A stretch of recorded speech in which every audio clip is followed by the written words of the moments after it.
When I was younger, in about second grade, I was 100% sure, 110% sure that I wanted to become a flight attendant. And then I wanted to become a police officer, and then a firefighter, and then a lawyer, and then a political scientist. And then in sixth grade, I was introduced to a class, which is biology, and I was introduced to this thing called blood, this mysterious sort of fluid that just circulates around your body, bringing some sort of magic to you to make you alive. And I was very intrigued by this. It's pumped by this thing called a heart, which is literally the size of your fist, and it makes you alive, it makes you live. And so as I progressed through my biology classes, I learned that blood, in fact, isn't magical. It just delivers particles to your body and makes the chemical balance good. And so I was still intrigued by this, and I was still really confused as to how this worked. And throughout my biology classes, I learned what the heart is, what it is, but I still didn't get a good understanding of exactly how it worked. Why is there an electrical pump in the heart? Why is it its own muscle? Why does it have its own corollary arteries? Why does it work? And so this year, I decided to study cardiothoracic surgery as my field. It's a mix of puzzles, a mix of complicated problems, a mix of intriguing issues that all comes to one field, cardiothoracic surgery. To begin with, I'll explain what is cardiothoracic surgery. It's essentially the study of surgical procedures that occur in your lungs, in your heart, in your esophagus, and your trachea. So everything that goes from an angioplasty, which is enlarging the vessels in your heart, or around your heart, to a open heart surgery, to valve replacement, and to heart transplant surgeries. And so it's a field that is becoming more and more obsolete. Cardiothoracic surgery is eventually going to become either cardiac surgery or thoracic surgery. And so I decided this year to specifically focus on cardiac surgery, but having a little bit of interest and a little bit of research into thoracic as well. So cardiothoracic surgery and specific cardiac surgery is split into sort of two groups. One is transplant surgery, and one is valve replacement and valve repair surgery.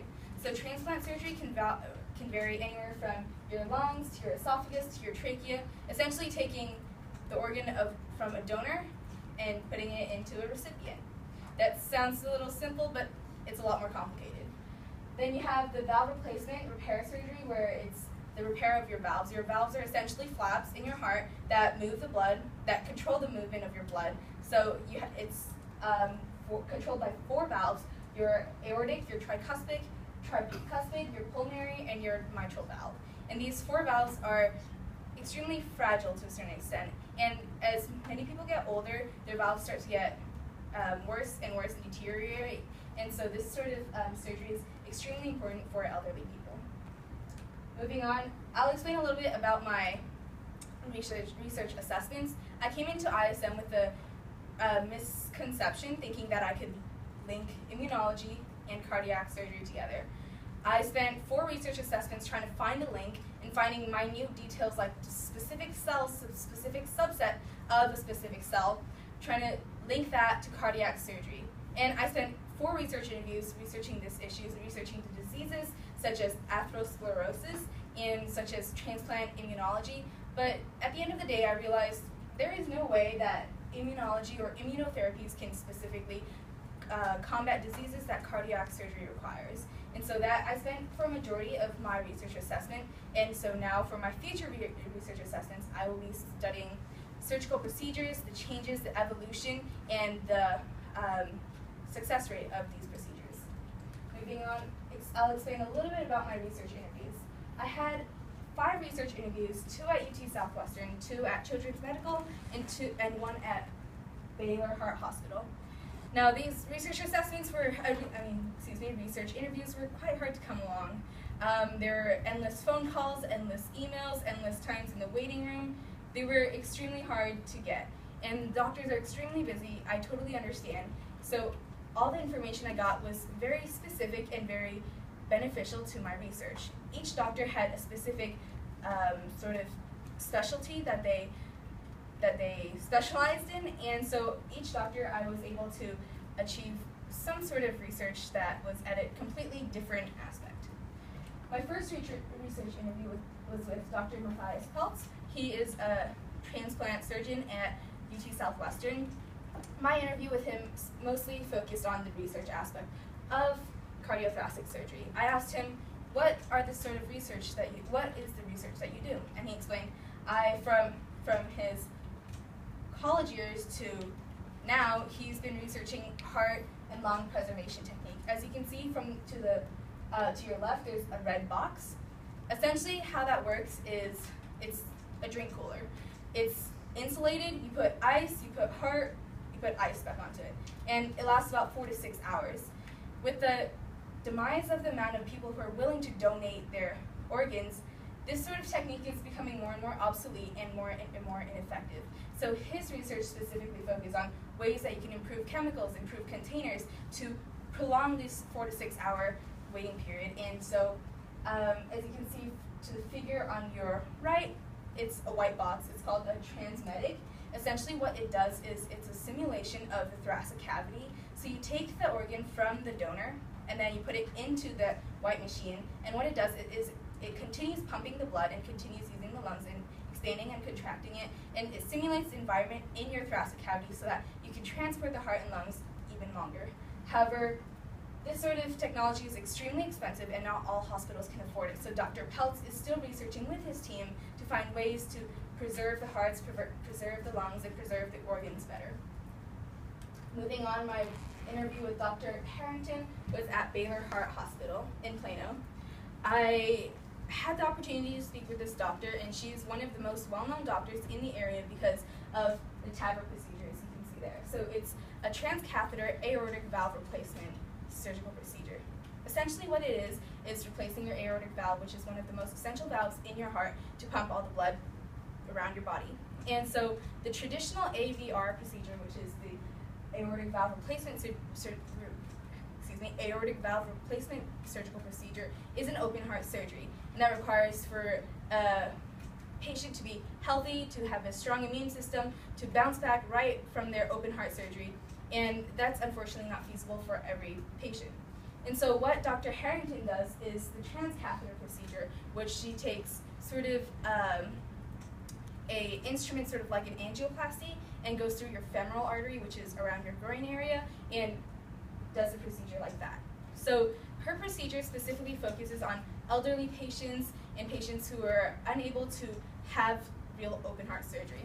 And so I found this extremely intriguing with the valve replacement surgeries. And she told me that valve replacement surgeries are actually one of the most technical, one of the most advanced, and one of the most ever-changing procedures there are in cardiothoracic surgery.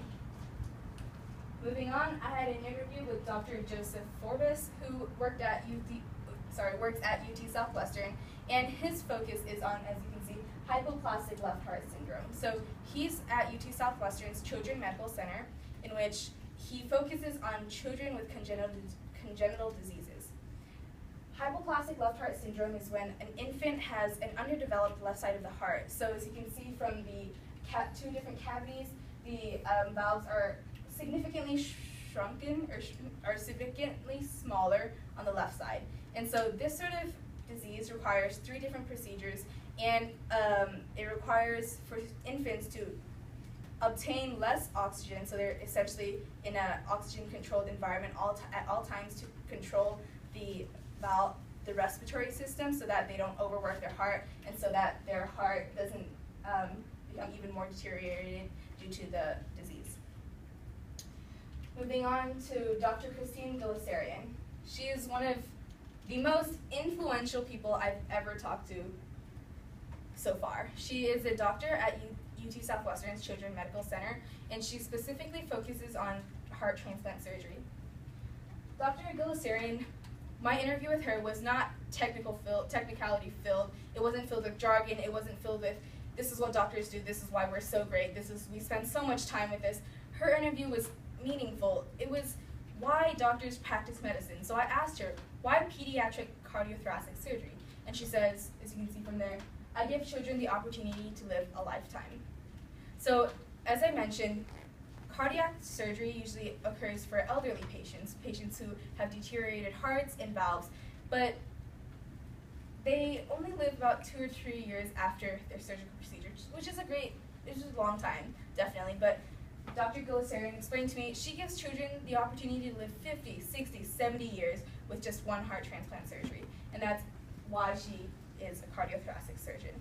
She also explained to me why her job is so important to her.